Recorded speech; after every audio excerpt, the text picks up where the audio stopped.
So namaskars to you all. So today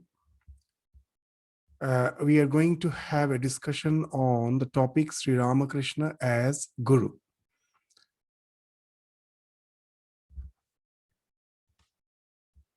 So yesterday we had our Guru Purnima celebration. It was in the evening. We had our special worship. And today we kept, instead of our regular Sunday class, we kept this slot for the discussion on the topic Sri Ramakrishna as Guru, just as a part of our Guru Purnima celebration. So now the Guru power was manifested to its highest degree in Sri Ramakrishna. We will find that to the highest degree, the Guru power was manifested in Sri Ramakrishna. Now the question comes, what do we mean when we say that the Guru power was manifested to the highest degree in Ramakrishna? Well, in the Yoga Sutras, it is mentioned, Sa Purvesham api Guruhu Kalena Anavachedat. So it's actually a sutra which is dedicated, which is implied to define one of the characteristics of God, of Ishvara. That who is Ishvara? He is the one who is the Guru of all ancient Gurus, because he is not subject to time. Through eternity, even in the various cycles, he is the Guru. And it is a God who incarnates on earth from time to time to guide the humankind in the path of spiritual emancipation. So we find in the Indian tradition, we held our Gurus to be the representation of that ultimate reality of Ishvara. So that's why the chant, Guru Brahma, Guru Vishnu, Guru Reva Maheshwara, Guru Shakshat Parabrahma Tasmai Sri Gurave Namaha. So for us, Ramakrishna is a representation of that absolute reality of Ishvara, who incarnates on this earth to guide the humankind in the path of spiritual emancipation.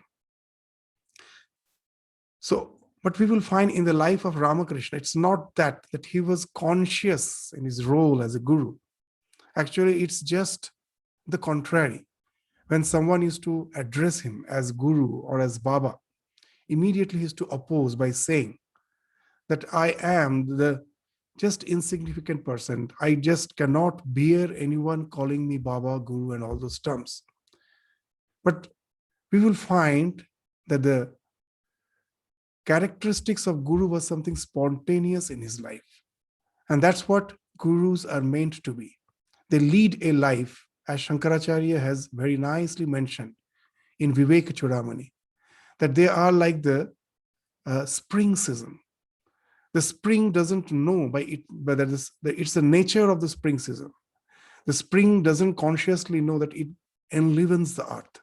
It brings as if life to the entire earth. After the winter, when then we find the new sprouts coming, the new leaves coming, the flowers coming, the entire life has been enlivened by the spring. The spring doesn't know it. It is just the spontaneous nature of the spring to enliven the life. And that's what the real Guru is. They are just spontaneous, like the spring.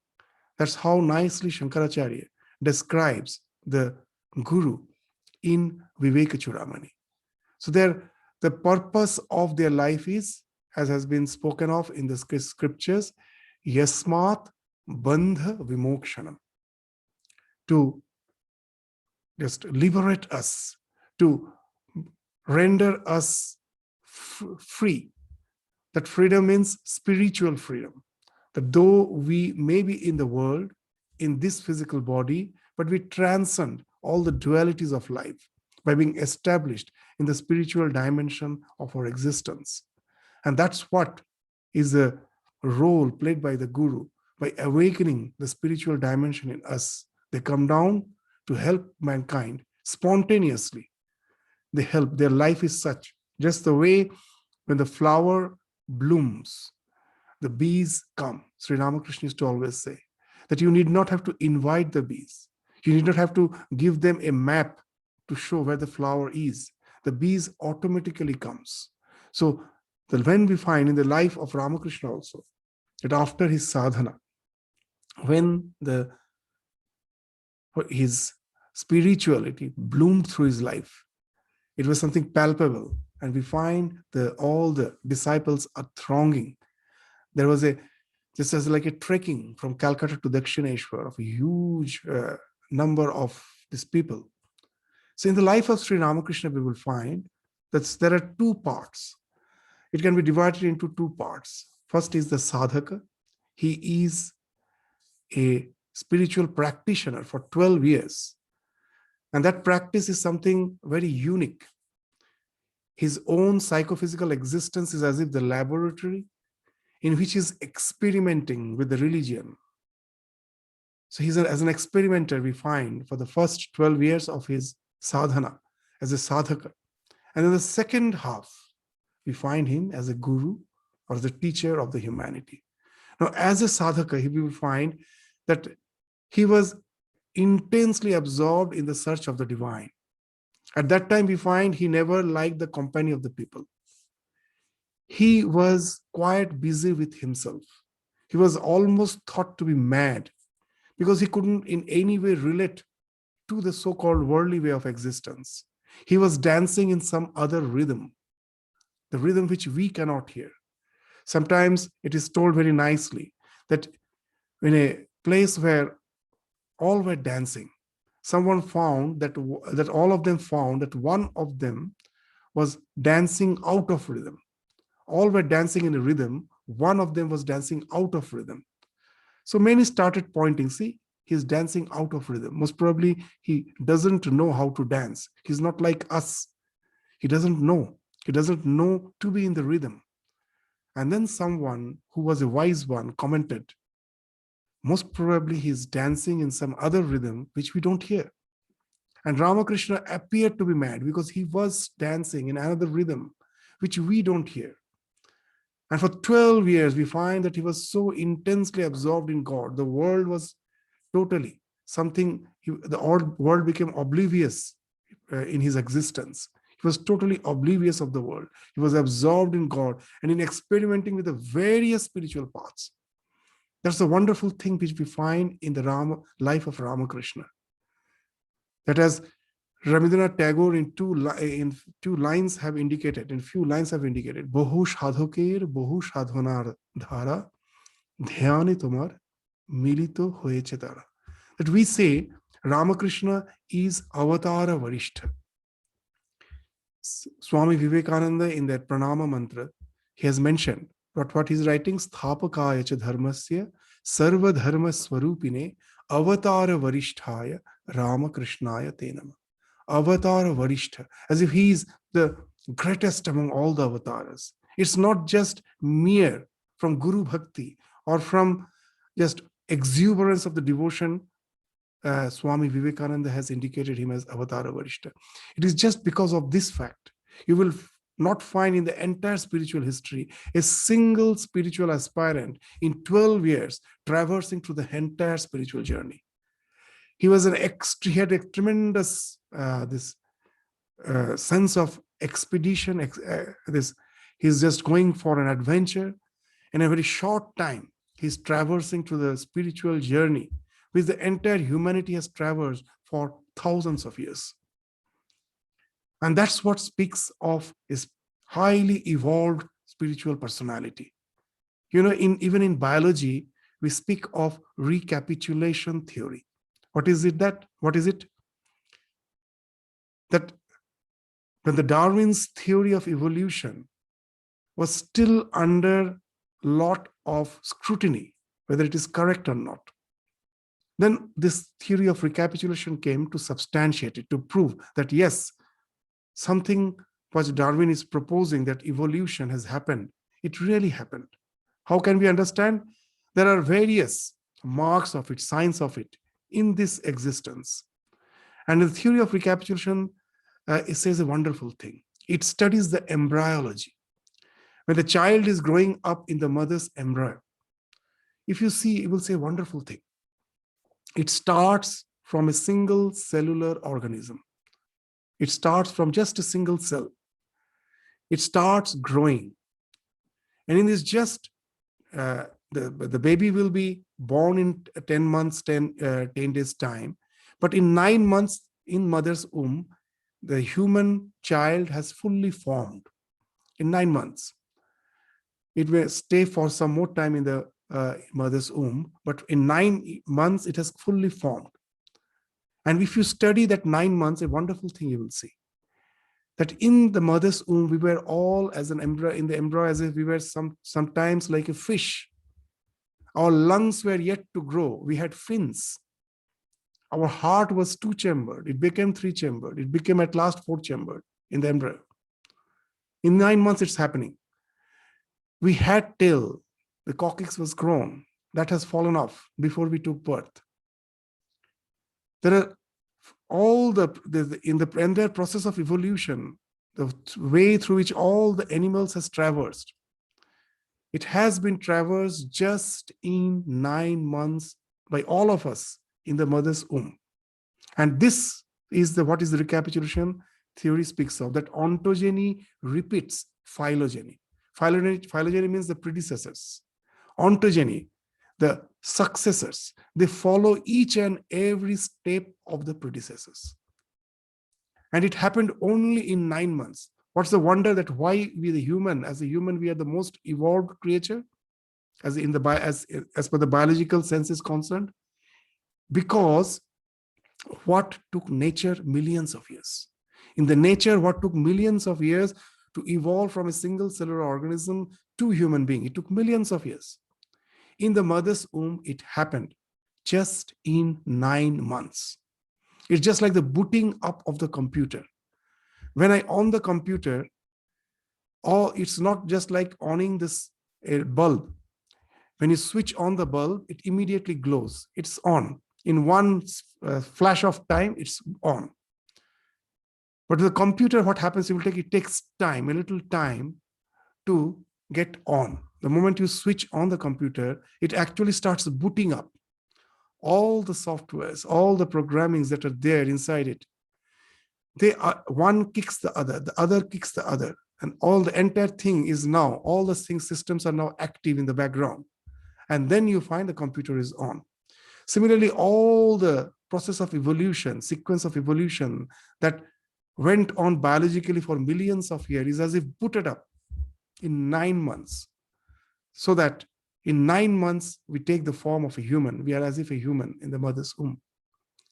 So in the Ramakrishna's life, we will find that in 12 years, he's traversing the entire spiritual journey. And that's why we call him Avatara Varishta. He's a highly evolved soul because of the tremendous aspiration. Why he did that? Because it was needed for this age. Even now we realize Ramakrishna, after the passing away of Ramakrishna, now it's more than 150 years, it's 175 years. Still we find that one of the biggest challenge of the humanity is the apathy, the hatred among various faiths. All the violence, hatred going on in the name of religion. What Ramakrishna came to preach to the humankind is yet to be realized. And the life of Ramakrishna is needed. That's why Swami Vivekananda, when forming the Ramakrishna order, he told two very interesting things. He told, when the thought of forming an order in the name of Ramakrishna came to my mind, first I was very much discouraged. First I thought I shouldn't go for it. The reason he gave is very interesting. What he told is very interesting. He told that all the organizations in the name of religion are very low efficiency engine. Why they are so low efficiency engine? Because they take a lot of fuel, but the output is very less. Huge infrastructure, big church, big buildings. At last, how much they're giving to the society. Swami Vivekananda in his time started feeling that how much resource goes to it just to maintain that. But at last, what the output it is giving is very less. So he, at the very first thought, he thought no organization.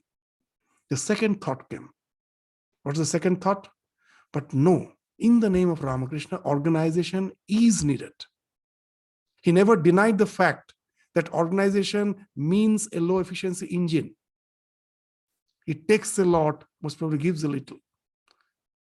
But he felt that the ideas of Ramakrishna won't survive unless an organization in his name is there. And you may say, why that organization should survive? Not now. The timeline he has mentioned is something very interesting. But the violence and everything which we are finding in the name of religion, it's quite obvious if we take the words of Swami Vivekananda.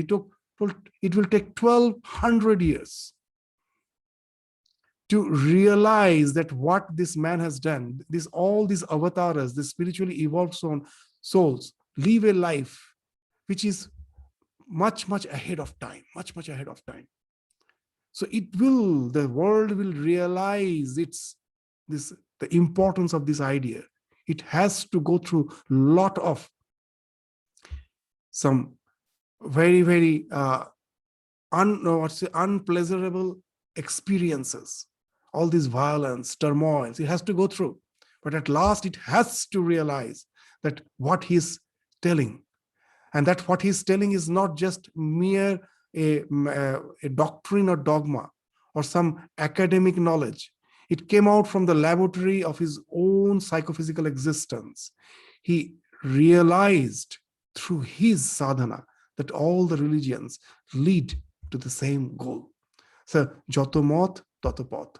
So for 12 years, we find he's absorbed in God, in experimenting with the various spiritual paths in the Hindu religion as well as other religions. And that kept him away from the company of others. Now we find he was totally aloof. No one knew what's going on. What's going on in the mother's womb, we don't know. But that's the thing, that a tremendous evolution is happening. And that's the thing. In the nature's womb, Ramakrishna's spiritual evolution was blooming up. And it took just 12 years. And we find that in Hindu religion, broadly classified, there are two margas, the Jnana Marga and the Bhakti Marga. These are the two paths, the path of knowledge and the path of devotion. We find Ramakrishna first starting his spiritual journey with the Bhakti Marga, the various Bhakti Margas in which he was practicing till the perfection was reached, and it included Christianity and Islam. We find he's practicing all the religions, all the various faiths of Hinduism, of the Bhakti faiths, as well as the Christianity and the Islam, which we can also include as a part of the dualistic religion. And then we find he is not satisfied with that. He wants to still move farther.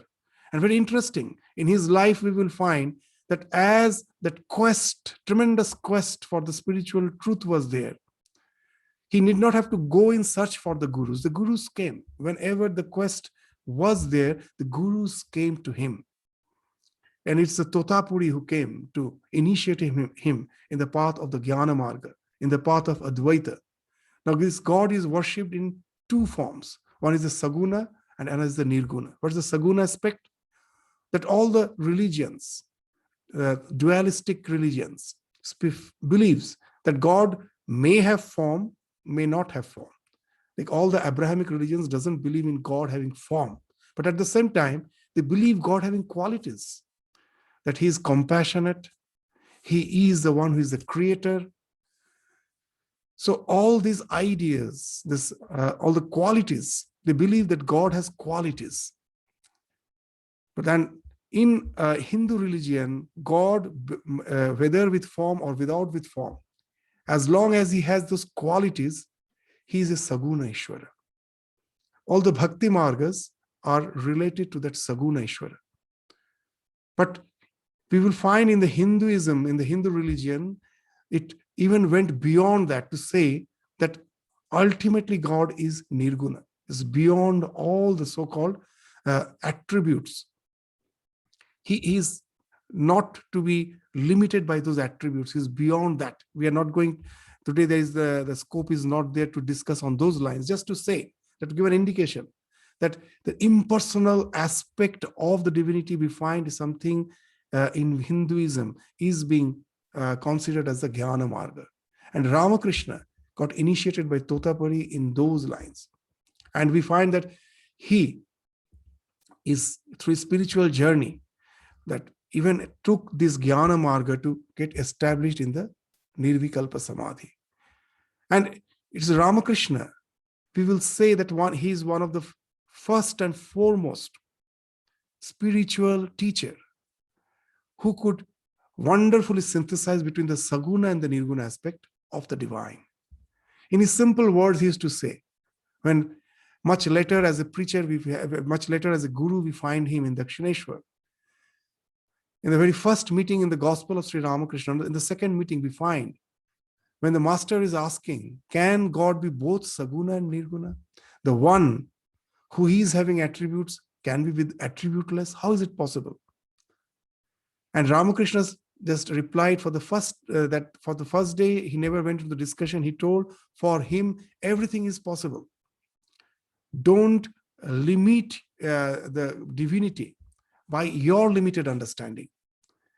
And much later, we will find that he's giving so many nice examples. That one of the examples he used to give, that Nirguna Brahman is like ocean, this shoreless ocean, water. With the devotion, with the coolness of devotion, the ice, this water melts, takes the form of ice, takes the form. And you can worship Ishvara in that form also. But actually, he's beyond all the attributes. So with simple examples, he's explaining. And what is interesting, the one who are the believers in the Saguna aspect never are terrified. They never think of the Nirguna aspect. They will immediately revolt against that idea. We find that the intense quests for the spirituality of Ramakrishna never stopped him anywhere. From Saguna, he went to the practice of the Nirguna. He completed his spiritual journey in the Jnana Marga Sadhana by attaining the Nirvikalpa Samadhi. And then we will find a very interesting thing, that he took his mind beyond the world of this relativity. And he was there for 6 months. We find that in our scriptures it is mentioned that once you enter into that state of Nirvikalpa Samadhi, in 21 days your body will fall off, because you become totally oblivious of this phenomenal existence of your own body. You're absorbed in that Nirguna aspect of the divine. But we find Sri Ramakrishna was there in that state for 6 months. It was most probably the divine dispensation, because we find at that time suddenly from nowhere a wandering monk came who stayed in Dakshineshwar for that 6 months. Somehow, whenever the mind of Ramakrishna was coming down a bit, he was not in a state to have his own food or maintain his body. It is this sadhu who was forcibly feeding him some food so that his body continues. For 6 months, we don't know who is that. For the divine dispensation, that wandering sadhu came to Dakshineshwar, and he preserved for the good of the humanity the body of Ramakrishna. Most probably he realized that there is a divine dispensation behind this spiritual personality. For 6 months, his body was sustained because of that sadhu. And that sadhu we will find nowhere mentioned again in the life of Ramakrishna. When Ramakrishna again came down to this world of relativity because of some divine commandment, there are some divine directives that we will just discuss now, that Ramakrishna had to come back. It was the will of the divine. Till then, when his mind again comes down, not exactly to the world of relativity, where it comes down, in the words of Ramakrishna, he has mentioned, it is a bhava mukha. What that bhava mukha is, that we will try to understand in just few words. That he came down as per the will of the divine mother in the world of relativity, not exactly like us. He was in the borderline between the world of this phenomenon and the noumenon. And that's what the world of bhava mukha is. When Sri Ramakrishna was after remaining for 6 months in the transcendental state, Sri Ramakrishna heard the divine mother speaking to him in Bengali, That was the word tui bhav mukhe thak. The words in Bengali is tui bhav mukhe thak, that remain in the state of bhava mukha. Now, what is this bhava mukha? In the spiritual history, it is a wonderful thing that Ramakrishna used to speak of the state of a Vijnani, the Vijnana. What is that? That after going to the Nirvikalpa Samadhi, the general notion was that if someone comes back from that state, for him, that it is as if considered as a fall from beatitude. This world loses its importance for him. It's just like a mirage. The question of dealing with that world never comes. He becomes totally detached from this world. He considers that he has as if fallen from the beatitude. But Sri Ramakrishna, for the first time, we find that in the spiritual history, is speaking of that state of Vijnana, where you need not think this world just as a mirage. It's a mirage. But interesting, when if you can say how I can see the mirage in two ways. I can say the mirror is a projection. It is not real. It is just a projected reality. That's the one way. The other way I can see, if there is mirage, there must be the desert. The mirage itself cannot stay by itself. In our Vedanta, there are two words.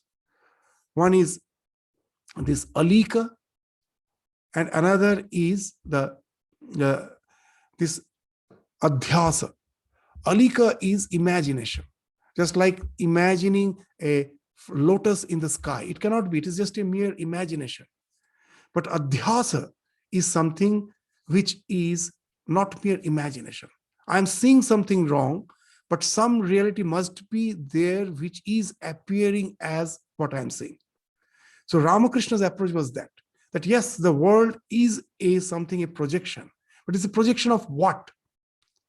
So once you give attention to that, now you can deal with the world in a different way. Oh, the Lord has manifested himself in such a wonderful way. Ramakrishna in his life used to give the example of a monk who appeared to be a madcap. He was in Dakshineshwar for some time. He never used to talk to anyone. Always he will be smiling. A wonderful smile was there in his face. And he used to move around with a chandelier in his hand. In the daytime, he will never encounter with others. Only one thing he will do. What's the thing constantly is to do? He will just go on rotating the chandelier so that the sunlight falls on it. And there's the play of light and shade. Once the light falls on it, there's a play of light and shade as he's moving. He will just go on playing with the chandelier and allow the sunlight to fall on it and go on seeing the light and the play of light and shade. He will have a wonderful smile and say, oh, how wonderful is Lord's creation. Once that's the thing, constantly he's contemplating. The Lord is like the sun, the ultimate reality is like the sun. Our mind is like the chandelier through which the sun's reflection falls and creates this wonderful game of light and shade, this phenomenal existence, this prapancha. Prapancha, the word means prakrishta rupena pancha. This world is nothing but the conglomeration of the five senses. Pancha is five. Our eyes, our ears, our smell, our taste, and our touch. Through these, the mind is reflecting and creating this wonderful world of this name and form. This wonderful story is there in the Buddha's life. The story, I like it very much, is the story of one of his cousin, Buddha's cousin. His name was Aniruddha. Aniruddha was born with a divine blessing. What's the blessing was? Because of some past good karma, he was blessed that if whatever material things he wants, desires for, it should be fulfilled. It should be materialized immediately. It should be fulfilled. Now this Aniruddha as a royal prince, as a young boy, used to play with the other children. So one day they were playing with the other royal children.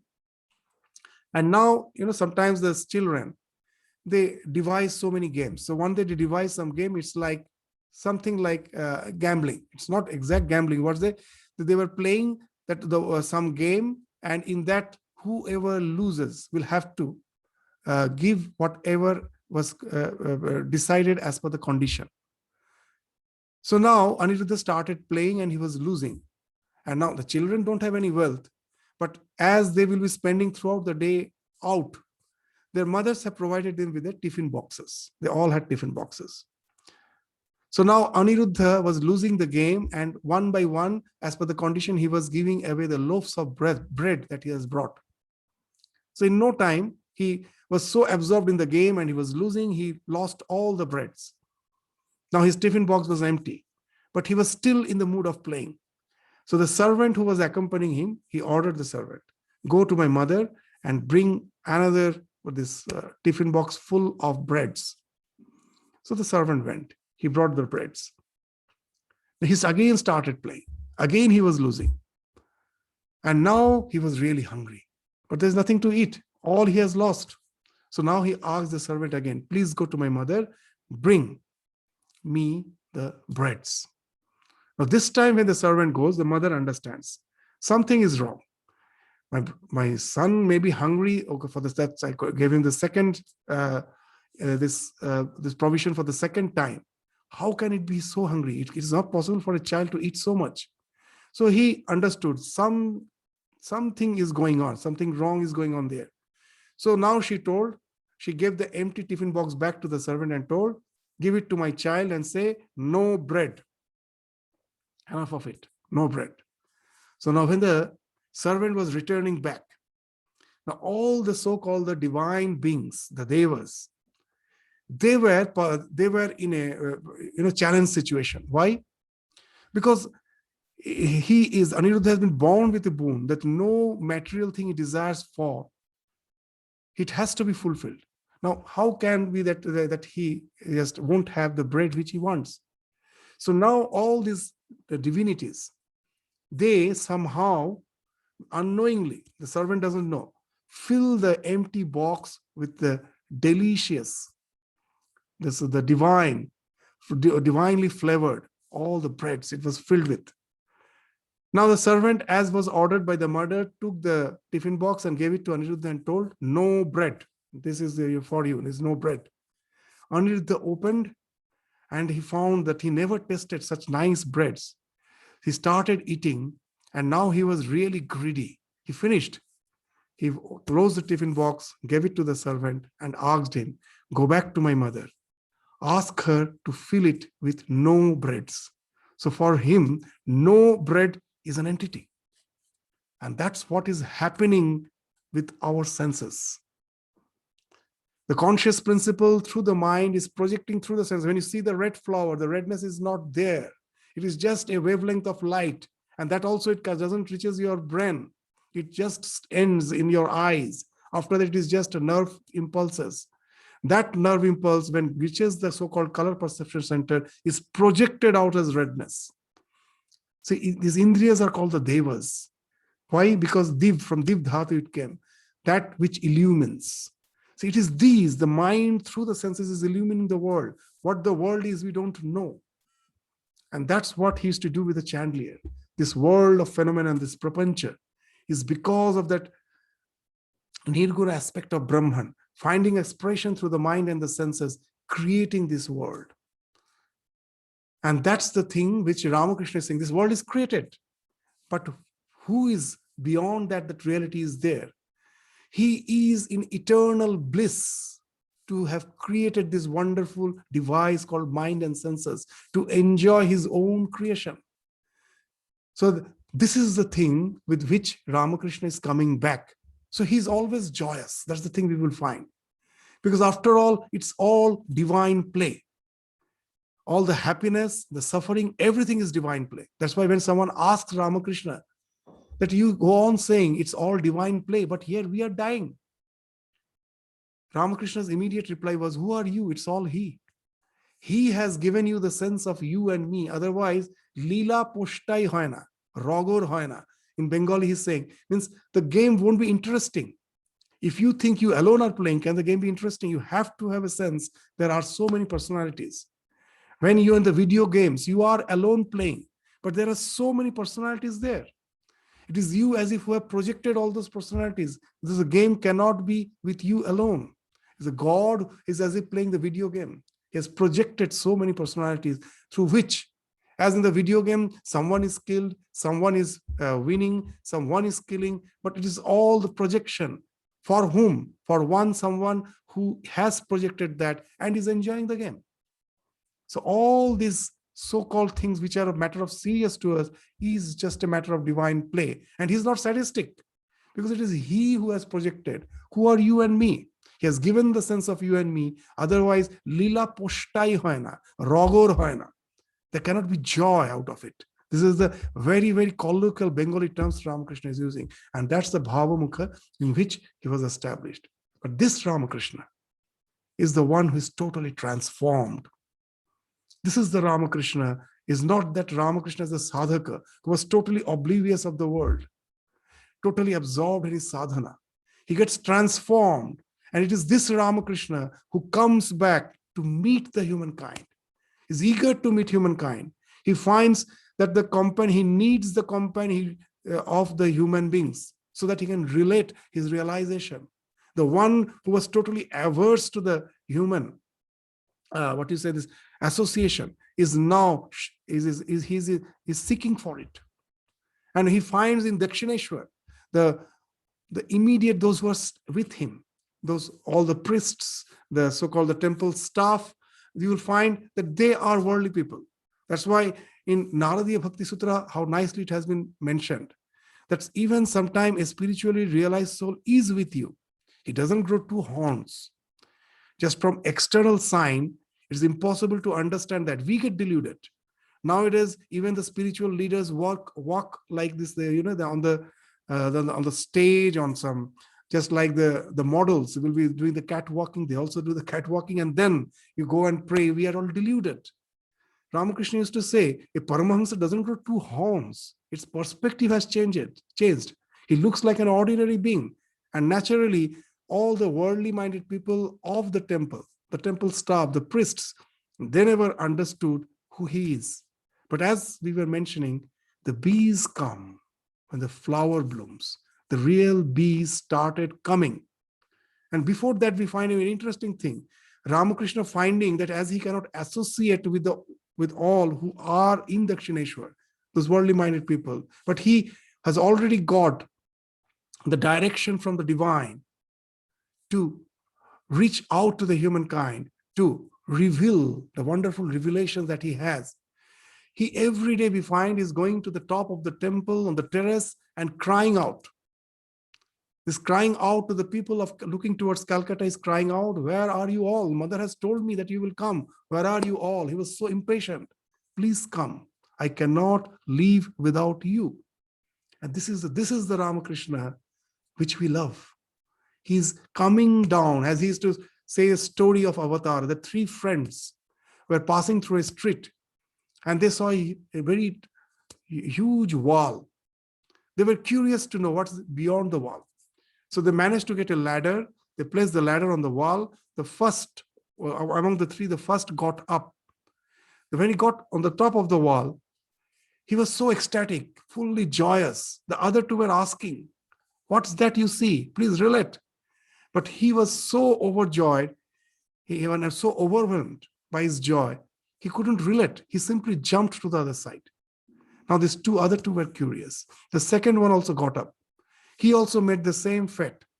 He also couldn't relate. He was so joyous that he simply jumped to the other side. The third one got up. He also felt like jumping, but he restrained.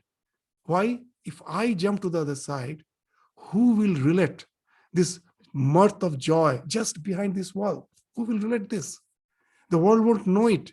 Just out of sheer compassion, restrained himself, came down, avatarana, coming down from the ladder to relate his experience to the world. And that's the Ramakrishna whom we love. His cry from the top of the, on the terrace of Dakshineshwar temple, we find reached the Calcutta. People started coming from Calcutta to Dakshineshwar, and all sorts of people, the pious, the illiterate, the literate, the so-called unholy person, sometimes Girish Chandra fully drunk, actually was going, had planned to go to some place of ill reputation. And suddenly, while passing by the Dakshineshwar, by chance came to the Ramakrishna's room, had no plans. So that's how people started coming. We find that the meeting of Ramakrishna with Girish is something so interesting. So somehow they make their way, this pious, the literate, the illiterate, atheists, men, women, everyone is thronging to Dakshineshwar. And not only that, in those days, the Brahma Samaj leader, the Keshav Chandra Sen, the prominent leader, he got attracted to Ramakrishna. He, along with the other Brahmo leaders, started visiting him. And not only that, they started writing about Ramakrishna in their journals. And that's how the entire Calcutta came to know about Ramakrishna Paramahamsa. And we find that as if trekking have started of the people from Calcutta to Dakshineshwar, which is still going on. It is still going on. The trekking that started in the life of Ramakrishna is still going on, which includes us, which also includes all of us that who are being attracted by that personality who came down to relate his experience. So we find that those who are coming to Ramakrishna, there are two groups. One is the householders who are already married, who are all middle-aged. So there's the grihasthas. And very interesting, this so-called divine personality is the one who used to attract the young ones, the age group of from 14 to 20. They also started visiting this Paramahamsa. These are the two groups which we find. Now, all the so-called householders used to come on the weekends, because on the weekdays, naturally, they were having their own duties. So it's only the weekend they used to come. And among them, one was Mahendranath Gupta, who is the author of the Gospel of Sri Ramakrishna. It is he who, along with the householder devotees, mainly used to come on the weekends. And that's why we find that one literature coming out is the Gospel of Sri Ramakrishna, which mainly deals with the householders' interaction with Ramakrishna on the weekends. But these young ones, we find not only on the weekend, they got so much inspired by Ramakrishna.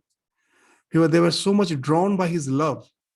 They even started staying with him. They used to come on the weekdays also. That Ramakrishna, this Master Mahashaya's students, they started coming to Ramakrishna. Sometimes they will bunk school and come to Ramakrishna. That's why Master Mahashaya's nickname was Chele Dhara Master, means the one who kidnaps the children and brings to Ramakrishna. So that's the nickname he got. And many that way we find these young ones, these teenagers of 14 to 20, they are coming to Ramakrishna.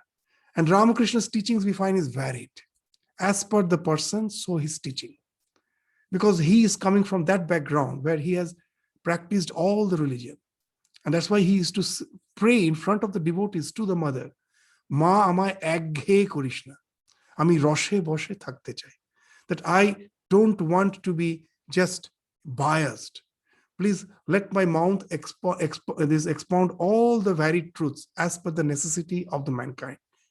He's like that mother who prepares 5 types of dishes for 5 different children. The same vegetable or the same food can be prepared, can be spiced in different ways as per our taste. And that's what Ramakrishna was doing. The same spiritual food he was delivering to his children, spiced differently as per the taste, as per our capacity. If sometimes we are, our power of digestion, we don't have strong power of digestion. Mother has to prepare some very mild soup. That's what he's doing. He's preparing the food for each and everyone as per his capability, as per his taste. And that's how we find the devotees have started coming to Ramakrishna.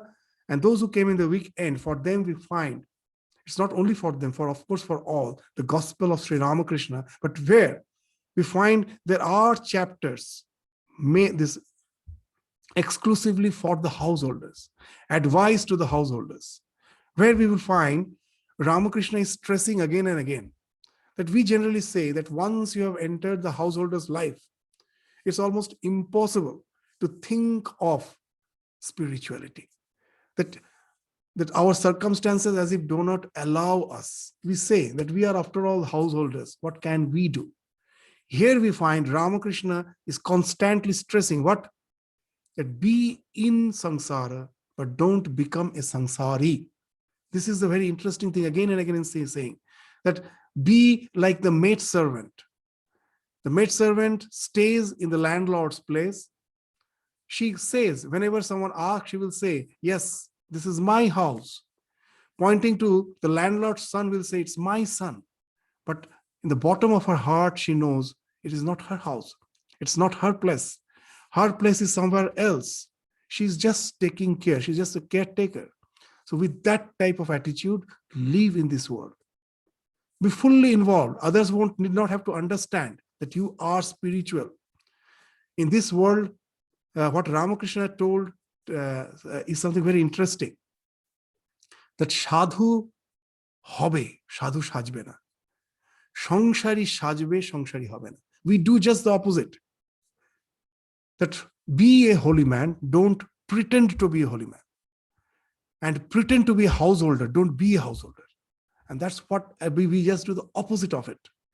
We pretend to be a holy person. We actually know that we are not that holy.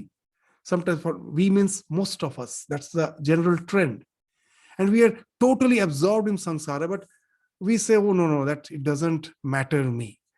So Ramakrishna is saying, just change the orientation. Don't become a householder. Pretend to be a householder. And don't pretend to be a holy man. Be a holy man. So that's being a householder, you can spiritually evolve. As again and again he used to say, the spiritual evolution doesn't entail that you will grow two horns. You will look like any other being, but your total perspective will change. The way you look at the world will change. You will transcend the so-called sufferings of life. As such, the ways of life may not change, but I will transcend the dualities of life. And that's the real spirituality. For that, Ramakrishna is encouraging the devotees in many ways. He says that it is possible. It's not something which is not possible. Certainly you can realize him. See God. He can be realized by all. He used to say, Chada mama, shakoler mama.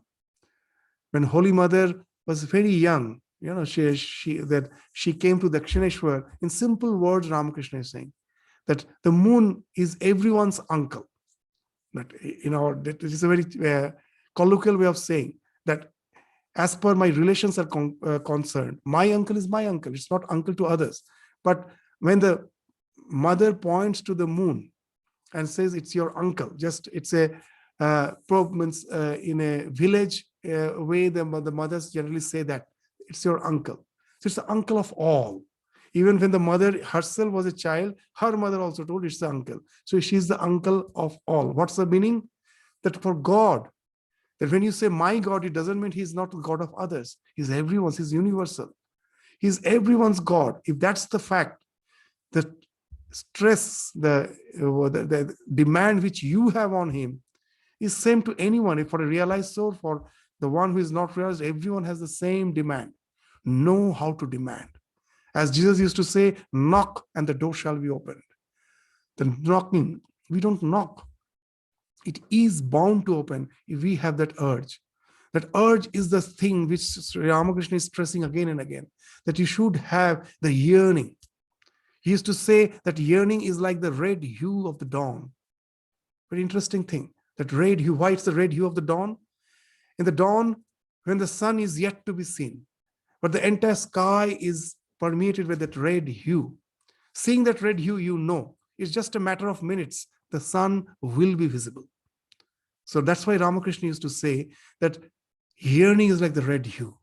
If it has dawned in your life, know it for certain. Wherever you are, whether as a householder or a sannyasi, wherever you are, in whatever state you may be, know it for certain, God realization is just a matter of a little time. It is just waiting for you. So have that faith.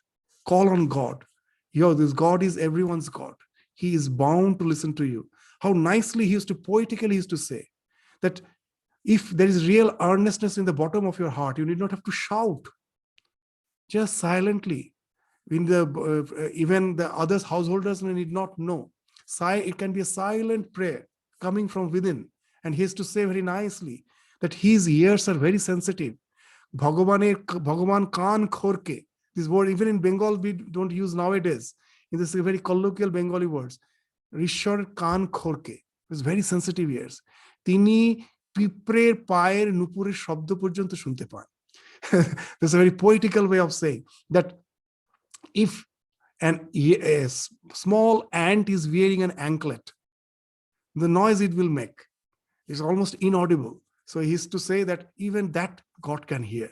তিনি পিঁপড়ের পায়ের নুপুরের শব্দ পর্যন্ত শুনতে পান. So this is in simple words, he is making it a point that no, God is a palpable truth. It is not imagination. Even when you are sitting in front of a photo, know it for certain, God cannot be limited. He has the capacity to manifest himself in various ways. And he manifests especially as Archavataram. This is a term by Ramanujacharya, wonderful term, that God out of compassion to his help of that humankind, to bless the humankind, takes a special manifestation in his images, in the forms. He's palpably, vibrantly present there, thriving. It's not a mere image. It's something Ramakrishna is stressing again and again. Never think God to be an image, God to be just a mere photo or just a statue. His spatial manifestation is there. Know him to be a living entity. Pray to him. He listens to your prayer. Know it for certain, with faith, with assertion. That's how he is encouraging the samsaris. Again, he's speaking of that how to live in this world. He used to say that it is so difficult to get rid of the Maya. You say, no, you need not get rid of Maya. There are two types of I, ripe I, unripe I. Kacha ami, paka ami. What is the unripe I? Which says my house, my family, my wealth, my bank balance. That is the unripe I. But there is another I. Everything is God's. I am the caretaker. And then you do not have to grab. If it is God's, if I am the caretaker, I have to properly distribute it to all. And there my works ends without any expectation. That is the Vidya Maya. You keep your eye, but as a caretaker, just as a trustee, not as the owner. You don't own anything. You are just the caretaker, the trustee of it. So these are the ways Ramakrishna is again and again instructing the household devotees. That never say I and mine. It's all thou and thine. I and mine is Maya. Thou and thine is Daya. So this is the way we find Ramakrishna, and has created a mirth of joy in Dakshineshwar. Because the belief is that it is the Lord who is playing through all of us. And we don't find any austere attitude in Ramakrishna. Just to be in presence is as if in a mirth of joy. As Jesus used to say, that it's like a wedding party. As long as I'm there, you know it for certain, it's a wedding party. When the Son of God is there, Avatar is there, he brings a mirth of joy because their perspective is totally different. And everyone who is there can palpably feel that this happiness, this joy is something which cannot be related to the worldly joy. That's why when we, with our polluted mind, try to relate to this type of joy, sometimes we do a big mistake. That's why it is being mentioned that never read the Bhagavata with impure mind. With the Gopi Leelas, we don't understand. They're also that same mirth of joy, but there is no trace of worldliness. It's the pure, ecstatic, spiritual joy, where a devotee in the form of the gopis is enjoying because of the communion with Krishna. And in the life of Ramakrishna, we find there's the same mirth of joy. You know, the Holy Mother, because in those days the purda was there, the system of that purda, the woman folk never used to come in front in presence of others. Now, just near, she used to stay in the Nahabat, that's the next door of Ramakrishna. and such a mirth of joy. So kirtan, singing, divine bhajans going on. Ramakrishna at each and every moment going to samadhi. While dancing, suddenly he becomes still, goes to samadhi, faces full brimming with joy. But Holy Mother, staying in Nahabat, couldn't see that. So she and Ramakrishna's niece, Lakshmi Didi, they made a small hole in the curtain so that they can peep through it and see what that mirth of joy is going on. And Ramakrishna noticed that hole they have created is becoming bigger and bigger. And one day he joked, "Are, see, that hole is becoming bigger." Just to peep through that, to see that mirth of joy. To be in that is a blessing.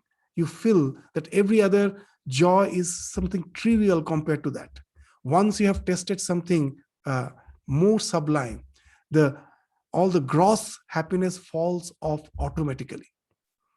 And that's what Ramakrishna came for, to give us the joy, the happiness of something for which all the other joys are trivial. He never asked us to forcefully get rid of all of them. He just gave a test for a new thing. That's the thing. He gives a test for such a new thing where the other tests become something very trivial. But at the same time, we will find that Ramakrishna, though he was encouraging the householder devotees to be merged in the divine, because for them it is almost impossible. But the young ones who gathered around him, as they had no worldly ties, this young pure soul, they started experiencing the tremendous divine absorption. And here Ramakrishna, we find, is teaching something different. He's discouraging them to be totally absorbed, because he himself has been asked by the divine to remain in bhavamukha. And that's the thing he's instructing these young ones. When Naren experienced the Nirvikalpa Samadhi for the first time, and Ramakrishna asked him, "What do you want?" Naren immediately told a very interesting thing: "I want to be absorbed in this state, now and then come down just to have a little food for my sustenance and again go into Samadhi." Immediately Ramakrishna reprimanded him, told, "I never thought that you are so lowly. I thought you are like a banyan tree, that under your shade so many will find shelter. And it is you who sing that jo kuch hai so tu hi hai." Isn't it you sing? There's a very beautiful Hindi bhajan. "Tujhse humne dil ko lagaya, jo kuch hai so tu hi hai." Ramakrishna was referring to that song. That, "Oh Lord, I have totally devoted myself to you. But who is that you? Anything I see around with my eyes, anything I hear, anything I touch, it's you. Jo kuch hai so tu hi hai." It is you who sing. And you want to be absorbed in Samadhi? See the Shiva in the Jiva. Go and serve them. It is bringing them, pulling them down from the Samadhi. Latu Maharaj, that young guileless boy who was totally illiterate, in presence of Ramakrishna, he also started experiencing the tremendous divine absorption. And one day Ramakrishna is going and just waking him up from his meditation and asking, "The one whom you are meditating on is just kneading the dough in Nahabat." Means he was referring to Holy Mother. Sharda Devi was preparing food for the devotees. And he's telling the one whom we are meditating, he's kneading the dough in the Nahabat, go and help her. So that's how we find that Ramakrishna is bringing them, this wonderful compassion is working. The householders who find it difficult to keep their mind engaged in the divinities, encouraging them, do for it. And these pure souls, who in his presence were absorbed, is bringing them down. And that's why we find these complete works of Swami Vivekananda. This Ramakrishna's grace is, as the master, as the guru, finds expression in two ways. One as the gospel, and another is the works of this Swami Vivekananda. That's why Swamiji used to say, "I'm the voice without form." It's not me, it's my master who is talking through me. I'm a voice without form. And that's how Ramakrishna is still, as a guru, preaching us. How he's preaching us? Why he's, even now we find that Ramakrishna, so-called not educated in the academic sense, he was not illiterate. If he says illiterate, he will do a big mistake, because we have seen Ramakrishna's own handwriting. It's a wonderful handwriting. As a small child, he has a wonderful handwriting. It's still preserved. And as you know, it was a very childish way of he used to copy the so-called the our Indian tradition is called oral tradition. The truths of Vedanta is expressed through some stories, also the Purana stories. All those things Ramakrishna used to copy. And you know, there's a practice in the olden ways. Whenever you write something, some spiritual couplet, at the end, the author's own name will be there. That like Kahata Kavir, the Kavir says. And as a small child, we find a very interesting thing. Ramakrishna, wherever that poet's name is there, he will read that and say, Ramakrishna Kahe. And that Ramakrishna says. From that, we came to know that Ramakrishna is the name. Not many say that Totapuri gave him that name after sannyasa. It's not true. Actually, the name Ramakrishna he had from his childhood, because his family was a devotee of Rama. And you will find everyone. So name is with Rama. His father's name is Khudiram. His elder brother's name is Ram Kumar, Rameshwar. He is Ramakrishna. His sister's name is Ramshila. So Rama is something common. So to all of them. So it's a name which he had, and he has erased that, the author's name, and Ramakrishna. As a small child, he did all those play. It's a wonderful handwriting. He was not illiterate, but what we mean to say is he was not educated in the academic sense. But we find a lot of research papers, great thinkers, teachers are proclaiming the Ramakrishna as a great master. So many writings are there. And that speaks of the first-rate teacher. You know who is the first-rate teacher? The teacher whose teachings his student says to his student, and that student again will be telling to his student, and it goes on forever. It becomes a parampara. Ramakrishna has become a parampara, and this parampara will continue till, in the words of Swami Vivekananda, till the world knows that it is one with God.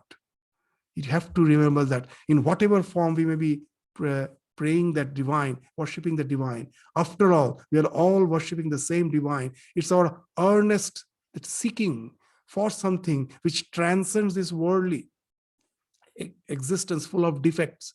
That's the yearning. The language may be different, the faiths may be different, that we all are seeking that. And till we know that, Ramakrishna is our Guru. He is there to guide us till the world knows that the world is that we are all one with the Lord, till the world knows that it is one with God. Till that time, he is there like the Dhruvatara, like the pole star, to guide us in this life of samsara. And this pole star is so far away, we cannot reach it, but it helps us to find our way in the ocean. It guides us that way. So Ramakrishna may be far, far off as far as spiritual realization is concerned. Maybe we can never think of imitating that life, impossible. But he can be our guide so that we can wade our way through this path of samsara. And for that, and this special occasion of the Guru Purnima, we pray to Ramakrishna that may he continue to be our guide, just hold us with our hand to that ultimate journey for which we are all seeking. Just with one incident in the life of Ramakrishna, we will end. One of his disciples, he was totally drunkard, Kalipada. And he had no such faith in himself that he can mend himself. What he did, one day, Ramakrishna wanted to go to the other side of the Ganges. So he was going down the Ganges, and this Kalipada was taking him.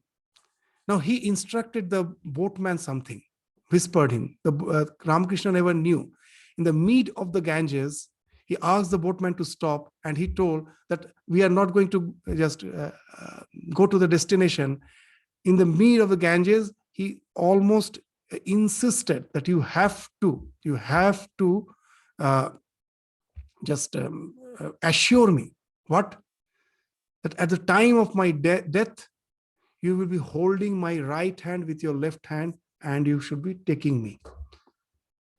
And Ramakrishna, finding this madcap in the mid of the Ganges, at last he told, if mother wishes, that will happen. This Kalipada, when he was in his deathbed, totally unconscious, just before his passing away, is a wonderful thing. his right hand was oppressed. His right hand was oppressed. Ramakrishna, as he was holding him to take him to the shores of immortality. So that's what we all pray. Let him guide us to the shore of immortality. So with this, we stop our discussion today. Thank you all. Namaskars.